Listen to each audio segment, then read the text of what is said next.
ಅಂತೂ ಇಂತೂ ನಮ್ಮ ಫ್ರೆಂಡ್ ಮದುವೆ ಆಯಿತು ಗುರು. ಹಾಯ್ ಹೆಲೋ ನಮಸ್ತೆ, ನಾನು ನಿಮ್ಮ ಪ್ರೀತಿಯ ಸುಪ್ರಿಯ ರಾವ್. ಯಸ್, ಇವತ್ತು ಏನಕ್ಕೆ ನಾನು ಹಿಂಗೆ ರೆಡಿ ಆಗಿಬಿಟ್ಟಿದ್ದೀನಲ್ಲ, ಏನು ಸಮಾಚಾರ? ರೆಡಿ ಆದಮೇಲೆ ಮಿರರ್ ಮುಂದೆ ಒಂದು ಪೋಸ್ ಕೊಡಲಿಲ್ಲ ಅಂತಂದರೆ ನಡೆಯುತ್ತಾ? ನೋ ವೇ, ಚಾನ್ಸೇ ಇಲ್ಲ. ಇನ್ನು ಹೊರಗಡೆ ಬಂದರೆ ನಮ್ಮ ಬ್ಲ್ಯಾಕಿ ಮತ್ತು ಜೂಲಿ ನೋಡಿ ಬಸ್ಸಲ್ಲಿ ಹೊರಟ್ವಿ ನಾವೆಲ್ಲ. ಎಲ್ಲಿಗೆ ಅಂತ ಲಾಸ್ಟ್ವರೆಗೂ ನೋಡಿ. ಎಸ್, ಫೈನಲಿ ಬಂದ್ವಿ ನೋಡಿ ಡೆಸ್ಟಿನೇಷನ್ಗೆ. ಎಸ್, ಇಲ್ಲಿ ನನ್ನ ಫ್ರೆಂಡ್ದು ಮದುವೆ ಇತ್ತು ನೋಡಿ. ಮದುವೆ ಕೊನೆಗೂ ಆಯಿತು, ಸಕ್ಸಸ್ಫುಲಿ ಕಂಪ್ಲೀಟೆಡ್. ಅಲ್ಲಿ ಸ್ವಲ್ಪ ನಮ್ಮ ಫ್ರೆಂಡ್ಸ್ ಎಲ್ಲ ಸಿಕ್ಕಿದ್ರು ಅಂತ ಅವ್ರದ್ದು ವಿಡಿಯೋಸ್ ಮಾಡ್ತಿದ್ದೆ. ಸೊ ನೋಡಿ, ಇವರೆಲ್ಲ ನಮ್ಮ ಕಾಲೇಜ್ ಫ್ರೆಂಡ್ಸ್. ಇನ್ನು ಇವಳೊಬ್ಳು ನೋಡಿ, ಚೈಲ್ಡ್ ಫ್ರೆಂಡೇ ಅವಳು. ನಮ್ಮ ಹೆಣ್ಣು ನೋಡಿ ಗುರು, ಸ್ಮೈಲ್ ಮಾಡ್ತಾವಳೆ ನೋಡಿ. ಆ್ಯಂಡ್ ಮದುವೆ ಎಲ್ಲ ಮುಗಿಸ್ಕೊಂಡ್ವಿ, ಮೇಲ್ಗಡೆ ರೂಮಿಗೆ ಹೋದ್ವಿ. ಯಾಕಂತಂದರೆ ಮದುವೆ ಮುಗಿದ್ಮೇಲೂ ಇವಳ್ದು ಏನೋ ಹೇರ್ ಸ್ಟೈಲ್ ಪ್ರಾಬ್ಲಮ್ ಇತ್ತು ಅಂತ ಅವಳಿಗೆ ಕೂದಲು ಸ್ವಲ್ಪ ಸರಿ ಮಾಡೋಕ್ಕೆ ಹೋಗಿದ್ವಿ.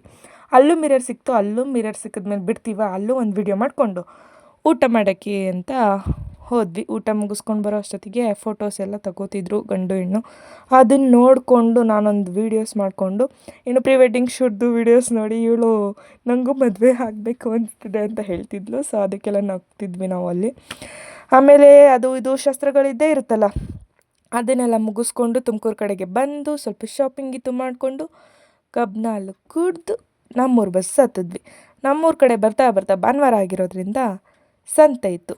ಆ ಸಂತೆನೆಲ್ಲ ನೋಡಿಕೊಂಡು ಮನೆಗೆ ಬಂದರೆ ಇವರು ನನಗೋಸ್ಕರ ಕಾಯ್ತಿದ್ರು.